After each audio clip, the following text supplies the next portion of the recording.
ஜலமோகினி எழுத்தாளர் சாண்டில்யன் எழுதிய நாவல்.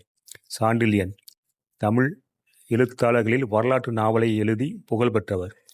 இவருடைய கடல் புறா போன்ற பல நாவல்கள் இன்றளவும் உலக பிரசித்தி பெற்ற நாவல்களாக திகழ்கின்றன. இவருடைய நாவல்களில் இவருடைய வர்ணனைகளுக்காகவே இவர் மிகவும் பிரபலமாக படிக்கப்பட்டவர். இவருடைய நாவல்களை இன்றளவும் நாம் படிக்கும் அளவுக்கு நாவல்கள் நமக்கு மிகவும் பிடித்தமான வகையில் எழுதப்பட்டிருக்கும். இந்த ஜலமோகினி நாவலும் அந்த வரிசையில் சேர்ந்ததுதான். கானோஜி ஆங்கரே என்ற மகாராஷ்டிர மாலுமியை பற்றிய நாவல் என்று இந்த நாவலை சுருக்க முடியாது. தமிழில் வெளிவந்த கடலை பற்றியும் மாலுமிகளை பற்றியும் கப்பலை பற்றியும் மிகவும் அருமையாக எழுதியிருப்பார். இவருடைய நாவல் பைரட்ஸ் ஆஃப் தி கரீபியனை முன்னோடி என்று கூட சொல்லலாம். அந்த அளவுக்கு இந்த நாவலிலும் கடல் பற்றி அருமையான வர்ணனைகள் வெளிவந்திருக்கும். இந்த நாவல் 1958 வெளிவந்தது. இன்றளவும் இதனை படிக்கும் பொழுது புதிய நாவலாகவே தெரியும்.